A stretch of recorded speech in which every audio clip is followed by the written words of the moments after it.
À la ligne, le podcast pour les entrepreneurs curieux qui veulent se réinventer. Tous les 15 jours, c'est votre rendez-vous communication pour décoder les tendances qui secouent le monde de l'entreprise. Tout pour comprendre les concepts, les enjeux actuels et prendre les décisions qui impacteront positivement votre business. Point à la ligne.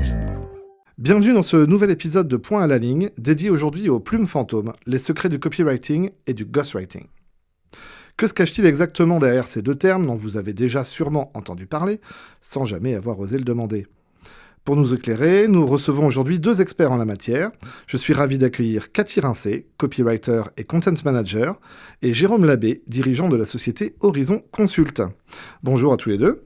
Bonjour. Et merci de nous faire l'honneur de votre présence. Cathy, qui êtes-vous ? Oui, alors je suis copywriter, sans surprise, et content manager, donc créatrice de contenu pour les marques qui me font confiance. Et tout ça sous le nom Plume et Clic. Super, merci beaucoup. Et vous, Jérôme, qui êtes-vous ? Enchanté déjà, je suis très content d'être là pour commencer. Merci beaucoup. Jérôme Labbé, je suis le dirigeant de la société Horizon Consult. Horizon Consult, c'est une société spécialisée dans les services informatiques. On est dans les projets de mise en place, implémentation de logiciels ERP, CRM pour les PME, PMI. Très bien. Eh bien, merci beaucoup. Je suis Jérôme Grenier, votre hôte, et ensemble nous allons explorer l'art de la persuasion et de l'influence à travers le copywriting et le ghostwriting. Comment séduire et convaincre avec des mots ? Comment écrire et donner vie à des idées pour les autres ? Asseyez-vous confortablement, ouvrez grand vos oreilles et préparez-vous à plonger dans l'univers passionnant des plumes fantômes. Alors tout d'abord, pour commencer, c'est quoi le copywriting ? Cathy ? Alors, il y a une définition qui circule beaucoup, qui dit que c'est l'art de persuader par les mots. Alors le mot art, j'ai toujours un petit peu de mal, c'est comme on dit le storytelling, c'est l'art de vendre des histoires. Alors l'art, c'est surtout une technique en fait, qui a toujours existé et qui consiste en fait à choisir les bons mots en fonction de l'objectif du discours. Donc, voilà, où que nous soyons, il y a des discours écrits, oraux, et voilà, quels mots on met en face de l'objectif qu'on veut atteindre. Donc, très souvent, dans le copywriting, on est d'accord, 95% du temps, c'est vendre. Donc voilà, quels mots on met en face de notre auditoire pour qu'il passe à l'action. Mais toujours avec bienveillance, évidemment. Sans manipulation. Ouais. Il y a un côté éthique, évidemment, je l'imagine qu'on va l'aborder. C'est précis en tout cas. J'essaye, c'est pas toujours évident. On me pose souvent la question, mais c'est difficile de répondre juste avec une phrase. Donc on parle de technique, mais du coup, quel genre de technique on utilise pour convaincre, pour séduire, pour vendre, justement ? Alors il y en a plusieurs. Après, il y a des formules qu'on retrouve beaucoup quand on tape le mot copywriting dans Google. On va tomber sur des structures de texte, notamment je pense à AIDA, qui suivent des structures qui sont en fait qui sont basées sur des cheminements psychologiques en fait. Donc pour suivre le cheminement psychologique, comme je disais tout à l'heure, 95% du temps on parle de vente et donc d'achat, il y a des structures pour suivre justement le cheminement de la personne qu'on cherche à faire acheter. La vraie technique en fait, je pense que c'est la subtilité. La subtilité, parce que si on arrive avec des gros sabots, évidemment, on se sent un peu manipulé, en fait. Et toute l'idée, c'est justement pour le copywriter, de suivre la psychologie de l'acheteur et qui a déjà conscience d'un problème, qui cherche une solution, et de se mettre en face, en fait. Et de lui dire, ta solution, ton problème, déjà, je le connais. Et d'utiliser vraiment les termes utilisés par la cible, et c'est là où le choix des mots est hyper important. Donc le copywriting s'applique dans tous les domaines alors ? Bien sûr. Bien sûr. Jérôme, qu'en pensez-vous ? Je pense plein de choses. Pour moi, du moins, c'est la clé de voûte de notre stratégie digitale. Ça fait partie des deux approches qu'on a au niveau du contenu, pour aller chercher du client, de l'engagement, de la conversion. Donc nous, c'est notre quotidien de la rédaction, on le fait en interne. Alors comment ça se traduit justement dans votre univers? Alors dans notre univers, aujourd'hui, je déroule ma stratégie. Bien sûr. Ouais. On a en termes de contenu, on a deux approches. Une approche vraiment SEO, avec des articles vraiment, ce qui n'est pas la même chose, ce qu'on évoque aujourd'hui, selon moi, avec des articles plutôt courts, 800 mots, 1000 mots, qui est là plutôt pour créer de l'audience. Et après, pour engager ou convertir cette population, on utilise cette technique. Après, on est plutôt sur alors, je parle vraiment sur la partie article ou nos sites web. Vraiment, on est sur des articles de 2000 mots. Donc, c'est avec beaucoup plus de valeur, avec un public un peu plus expert, donc on peut aller plus en profondeur. D'accord. Aujourd'hui, on le traite en interne. Je pense qu'on va l'évoquer après, mais il y a des raisons par rapport à ça. Du coup, quels seraient les éléments clés d'un bon copywriting? Pour moi, tout part de la psychologie, en fait, et de l'empathie. C'est-à-dire, on ne peut pas être copywriter si on ne comprend pas les problèmes des gens, si on ne prend pas le temps de les écouter. Parce que combien de personnes savent vraiment écouter aujourd'hui? Quand on est dans un entretien marketing avec une marque, avec une entreprise, en vrai, la personne qui est le consultant ou l'expert, il doit parler 5% du temps et écouter les 95% du temps. La clé, elle est là. Mais moi, j'ai toujours une difficulté par rapport à ça. C'est comment quelqu'un qui est externe à un secteur d'activité, il s'approprie le secteur d'activité, la complexité. C'est toujours mon inquiétude par rapport à ça. Ouais, c'est métier. justement. Alors, il y a un double, j'ai envie de dire, il y a un double bénéfice. Déjà, une entreprise, donc vous parlez du fait de garder un petit peu la compétence en interne, mais on sait que, par exemple, quand on externalise un service, on apporte un œil nouveau, en fait, sur des choses qui, au sein de l'entreprise, est naturel et normal. Et en fait, le fait d'importer un œil extérieur vient questionner les choses, en fait, et dire oui, on a toujours fait comme ça, mais en fait, est-ce qu'on fait bien? Est-ce qu'on fait bien? La phrase qu'on entend souvent, on le fait pas parfaitement, en tout cas, ça, c'est sûr. Voilà, donc déjà, il y a un premier bénéfice qui est l'apport d'un œil extérieur. D'un œil extérieur qui, en plus, gravite dans une multitude d'entreprises et qui a donc vu de nombreux systèmes qui fonctionnent très bien ou pas, mais du coup, voilà, qui a du coup un œil un peu plus, une vision 360, en fait. Donc ça, c'est le premier des bénéfices. Et ensuite, confier une partie, le discours de l'entreprise, parce que c'est ça, on confie le discours et donc un peu l'image.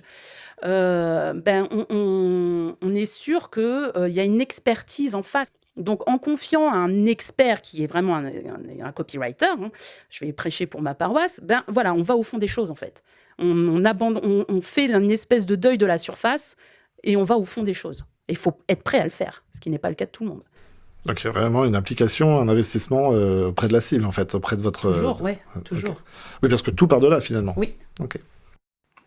Moi, je trouve ça très intéressant sur la partie méthode. Je pense qu'on a des choses, nous, à corriger par rapport à notre entreprise. Après, c'est sur la connaissance des besoins de nos clients. La connaissance... Comment ça arrive à monter en puissance sur ces aspects-là? Alors, il y a plusieurs... Moi, c'est toujours ça qui m'inquiète. Ouais. Alors, il y a un vrai travail de recherche. En fait, dans le copywriting, on va dire que le travail de recherche, c'est 80% de mon travail. D'accord. Je ne prends la plume qu'à la dernière phase. La phase d'écriture, elle vient tout à la fin et c'est pas la plus grosse partie. C'est-à-dire qu'il y a toute une phase de recherche justement sur l'écosystème dans lequel navigue un peu l'entreprise, qui sont ses clients, qui sont ses concurrents, dans quel aspect elle intervient, là où elle intervient pas, ses valeurs. Il faut savoir qu'il y a peu d'entreprises aujourd'hui qui sont capables de répondre à la question quelles sont vos valeurs. La réponse est compliquée. Bien sûr. Mais bien sûr. Très compliqué. Une entreprise, c'est l'aboutissement de toute une histoire avec souvent des bonheurs et des malheurs. Donc, alors bien justement, sûr. on parle d'histoire et d'humain. Comment on vient... alors vous nous avez parlé d'Aïda, par exemple. Comment on vient susciter l'émotion? Comment on vient susciter la réaction chez ce public? Tout est question de ciblage, aller vraiment au bon endroit chez la personne pour qu'elle se sente comprise. Mon but, c'est d'écrire pour dire à la personne, à la cible, je te comprends, je sais ce que tu vis, Une fois qu'on a ça, une fois qu'on a un peu les points de douleur, après, on sait quelle émotion il faut mettre en face et par quel levier on va la susciter. Mais tout est question de ciblage et d'études psychologiques. Ça reste de la psychologie, hein, bien sûr. Alors ça, c'est votre méthode de ciblage, mais en fait, comment vous utilisez les mots, les champs lexicaux que vous allez utiliser? Je rebondis sur ce que disait Jérôme, par exemple, tout à l'heure, sur des domaines, par exemple, beaucoup plus techniques ou beaucoup plus complexes. Oui.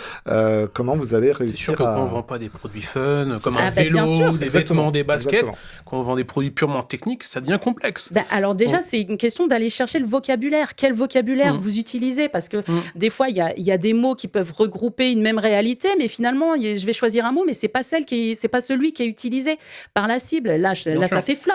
Donc, aller chercher les gens qui parlent du problème. Ça peut être sur Internet, sur les forums, sur les groupes Facebook. Ça, c'est une mine d'or parce que les gens viennent parler de leurs problèmes et ils utilisent un certain vocabulaire pour le faire. Et puis, ça peut être aussi par un simple questionnement direct des cibles. Alors, quand on y a accès, c'est super chouette. Mais des fois, quand je demande aux entreprises, là, est-ce que vous avez questionné vos clients ? Est-ce que vous avez des traces? Est-ce que vous avez noté les mots qu'ils utilisent? Donc vous, Jérôme, par exemple, comment vous utilisez le copywriting pour votre entreprise? Sous quel support, sous quelle forme? Le copyright, c'est plutôt article de blog, un peu sur les landing pages. Je ne sais pas si un livre blanc. Oui, bien sûr, ça peut. Livre blanc, c'est surtout sur ce type de support qu'on utilise. Parce que là pour engager, c'est principalement dans une démarche d'engager et de récupérer des informations sur les prospects, type mail, téléphone et autres. C'est vraiment notre approche. Parce que là, à l'ère du numérique, en fait, le copywriting se démocratise beaucoup, notamment sur les réseaux sociaux. Comment il doit s'adapter, comment il doit évoluer pour rester pertinent aujourd'hui? Par exemple, nous, on ne le fait pas du tout en démarche sur les réseaux. On est présent sur LinkedIn, mais c'est plutôt une approche vraiment très classique, sans valeur, je dirais, jusqu'à présent. L'objectif, ce serait peut-être d'avoir une démarche copywriting sur, par exemple, LinkedIn ou peut-être d'autres supports. Mais c'est très chronophage. Et quand on maîtrise la technique, mais en plus on ne la maîtrise pas, nous, totalement. Donc c'est encore plus compliqué. Et vous, Cathy, est-ce que c'est quelque chose qu'on vous demande, justement, de faire du copywriting sur les réseaux sociaux? Ça peut arriver, oui, bien sûr. Ça fait partie des supports, en tout cas, qui sont exploités aujourd'hui. Mais le copywriting, finalement, on le retrouve partout. Et ça se recoupe aussi pas mal avec le storytelling, en fait. L'un ne peut pas vraiment aller sans l'autre. Oui, les réseaux sociaux restent un support qui est plébiscité aujourd'hui, mais pas seulement. Ok. Donc dans le marketing, un petit peu partout, en fait. Oui, sur les sites Internet, sur les séquences de mails. Peu importe l'objectif, mais des séquences de prospection, mais même dans le discours commercial, en fait. Des fois, on utilise des mots qui nous paraissent normaux, parce qu'on les utilise tous les jours, mais en fait, on se rend compte qu'en changeant des fois juste un mot, l'effet au bout peut être du double, du x5, x10 sur la conversion. Donc... Après, la problématique que nous, on a en tout cas, c'est que pour pouvoir être visible, pour pouvoir rassurer nos prospects, on est obligé de quand même générer beaucoup de contenu quand même. Et nous, on sort quand même 2 articles par semaine, 800 000 mots, et on sort un article par semaine, 2000 mots. C'est comme ça que je schématise. Je ne sais pas si c'est si, moi, c'est comme ça qu'on calibre. Moi, en tout cas, ça me parle après. Mais voilà. Oui, bien sûr. Et c'est quand même c'est très lourd à mettre en place. Et ça, et l'externaliser, c'est dur à faire. C'est parce que c'est comment on donne ça à quelqu'un, quelle est la qualité du travail qui sera fourni, quel est le retour sur investissement. Ça, c'est très compliqué, je trouve, pour un chef d'entreprise de déléguer ça. Oui, pourtant, même si je sais qu'en interne, on le gère mal. Pas totalement bien, on va dire plutôt. Ça, c'est compliqué, Donc il y a un vrai travail sur la confiance, alors du coup oui, complètement. Forcément, ouais. Complètement. Et je reprends une phrase que j'ai écrite sur ma propre landing page que j'ai créée du coup, qui dit qui mieux que vous pour parler de votre entreprise? Moi. Alors, c'est très égocentrique, mais en même temps, voilà, je suis partie justement d'une des peurs. C'est un blocage que je retrouve souvent, c'est-à-dire, oui, mais moi, mon entreprise, je la connais, je connais les valeurs, et donc, c'est moi qui en parle le mieux. Non, parce que maîtriser un discours et y intégrer des données comme des valeurs, etc., ça demande une vraie compétence, en fait. Mais par exemple, aujourd'hui, dans notre stratégie marketing digital, on n'est pas en train de parler de nous. Nous, on parle plutôt de répondre à des problématiques clients. Oui. Et je pense qu'un consultant, un indépendant ou une agence de com peut facilement mettre en avant les valeurs d'une société. J'imagine. Oui. Mais parler d'un produit, répondre à des problématiques, pour moi, c'est là que ça devient obscur, ça devient très obscur. Ouais, déjà, nous, en interne, on a déjà du mal à le faire. Alors quelqu'un de l'externe, c'est très compliqué. J'ai des entretiens avec les entreprises pour qui j'y écris où je les mets à nu, en fait, concrètement. Enfin, je veux tout savoir. Moi, j'avertis souvent mes clients en disant, là, je vous allonge sur le fauteuil. Non, mais idéalement, c'est pas l'entreprise que tu dois aller voir. C'est les clients de l'entreprise. Oui, mais eux, ils sont censés connaître leurs clients. Ouais, mais on a des fois du mal à comprendre. Nous, on l'analyse. On essaie d'analyser pourquoi le client achète, quels sont ses problèmes, pourquoi il est venu vers nous. On essaie de le comprendre. Mais est-ce qu'on le fait bien ? On n'est pas des experts du domaine. Après, c'est des outils où on sort un petit peu du copywriting pur, parce que là, on arrive dans la partie plus SEO, référencement naturel, où là, effectivement, il y a tout un audit à faire et où justement, on regarde un petit peu ce que les gens tapent dans Google et d'essayer de positionner un contenu en fonction de la problématique que les gens tapent dans Google.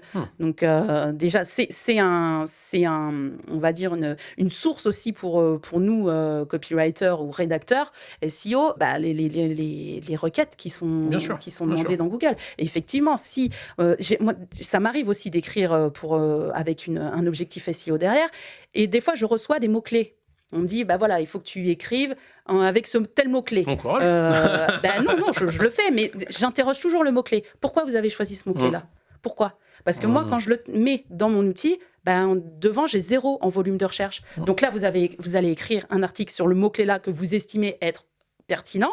Mais en fait, je vous le dis, là, les statistiques montrent que dans les 6 derniers mois, il n'y a personne qui a tapé ce mot-clé-là dans Google. Ce qui amène justement cet œil extérieur qui permet justement de sortir un petit peu la tête de l'eau. Très bien. Cathy, vous qui baignez dedans, est-ce qu'il y a des tendances actuelles en copywriting, des tendances un petit peu à la mode ? Des choses que vous croisez régulièrement ? Mais les tendances, oui. Et dans le digital, une tendance, c'est très court. Donc, je peux vous parler des tendances d'aujourd'hui, mais elles seront plus valables dans 2 mois, quoi. Donc oui, bien sûr, il y a des tendances. On les voit sur LinkedIn beaucoup. Moi, je fais surtout la différence entre un copywriting engagé, un copywriting qui va à fond, et un espèce de copywriting tiède, un peu fade. Voilà, ce qui pour moi est le piège dans lequel ne pas tomber, parce que le copywriting, pour moi, s'adresse à des entreprises qui n'ont pas peur d'y aller.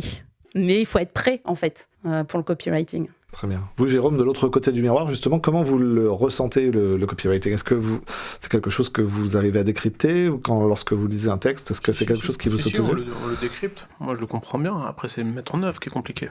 Après, nous, on triche, on utilise des solutions. Je ne sais pas si on va en parler. Un peu d'IA par-ci, par-là. Pourquoi on utilise de l'IA ? Pour moi, c'est la tendance. Étant nouveau sur c'est pas mon secteur. Non, je dis mais bien sûr. Et je sais que ça peut être un sujet tabou. Tout le monde dit qu'il l'utilise pas, mais bien sûr que tout le monde l'utilise. Après, c'est parce qu'on a l'outil qu'on sait l'utiliser. Exactement. Et moi, on se rend compte qu'on a les outils, mais on les utilise pas très bien. Parce que les résultats ne sont pas à la hauteur. Donc ça, je me rends compte qu'il y a un dysfonctionnement. Après, on arrive quand même à faire le minimum. Et il y a un minimum à faire. Une société qui ne fait pas de contenu aujourd'hui, je ne sais pas comment on fait. Donc nous, on fait notre contenu, on crée le socle, et on passera plus tard, je pense, à une initialisation partielle. C'est ça, pour nous, la prochaine étape. Mais c'est toujours, comme tout acheteur, on a peur. Ce n'est pas que le prix, ce n'est même pas le prix. C'est comment j'externalise le bébé qu'on est en train de créer, nous. Le bébé, c'est notre procédure, notre fréquence, les supports qu'on utilise à quelqu'un. Et est-ce qu'il va faire aussi bien que nous ? La réponse est oui, normalement, c'est un expert. Mais ça, c'est pas garanti. Voilà. Et on est dans le service où il est très, très, très dur de mesurer les performances, je trouve. C'est très compliqué de se dire, tiens, je vais acheter 10 posts LinkedIn. Je sais pas si c'est dans votre cas, mais c'est quoi le retour ? Je vais faire une landing page, je vais avoir...